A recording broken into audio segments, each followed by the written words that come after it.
Hi folks, welcome back to our Lean ISO channel. The previous videos showed the standard's lengthy management review input section. Before we continue, here is a quick quiz for you.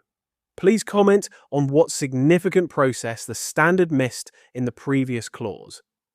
Do not be shy. If you get it right, I will send you a link to my free ebook. Let's keep rolling. Element 9, 3.3, requires that the outputs of the management review shall include decisions and actions related to A.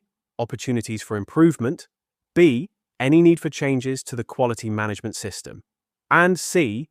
Resource needs, and that the organization shall retain documented information as evidence of the results of management reviews. First, I want to highlight the difference between elements 9.3.2 and 9.3.3. The standard did not require all management review inputs. It just suggested considering them. On the contrary, clause 9.3.3 requires all the points to be reviewed and decisions documented. Before we dive into the clause, please subscribe to be the first to learn about our new releases and stay in touch. Let's begin with the actions for opportunities for improvement. Quite often, when I examine the management review process, I do not see action or opportunity lists. Please help me locate a list of actions or opportunities in your management review records, I ask. The answer is, we did not have any. How can a company run its business without acknowledging opportunities and tracking them? Forget about the standards requirement. I am talking about common business sense. Well, I guess an auditor can write them up without a record showing no opportunities, but will it help them? I doubt it, so why waste time? When you do document actions from your management review, consider our company-wide action list, which we discussed more than once in our previous videos. It allows tracking not only actions themselves, but also time completion trends. Let's move on to the following requirement: decisions on any need for changes to the QMS. Here, we should consider gaps between how the QMS is documented and executed and how work is done. These are a few examples that a management review should consider. Business model shift.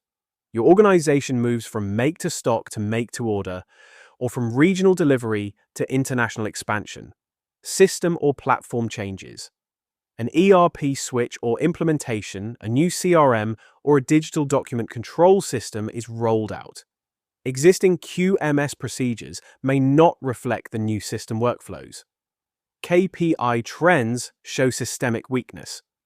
Recurring issues across departments include late corrective actions, missed objectives, or repeated non-conformities. If the organization faces these challenges, the system scope, risk management matrix, or documentation practices may need a significant overhaul. The next point is resource needs. We covered this in the previous 9.3.2 section, but the standard insists on acknowledging it again. Okay, since this is a requirement, let's summarize whether missing skills or roles cause process hiccups. Does the system rely on heroics or excessive overtime? Addressing all these points may be beneficial in your management review process. The following requirement is the documentation of the management review process. This is an interesting topic, but we are running out of time today. We will cover it in the following video. Let's wrap up with a few key takeaways. Opportunities for improvement. Link these to the action items, not vague wishes. Needs for changes to the QMS. Look for gaps between the QMS and how processes really work. Resource needs. If things fall behind, don't blame people. Examine the causes. As always, check out the free resources on our website. Feel free to reach out if you have any questions or need help with your management system. All the forms discussed in this video are free PDF downloads on our website. The link is below. Like, subscribe, and drop a comment if this helped you rethink your system. Until next time.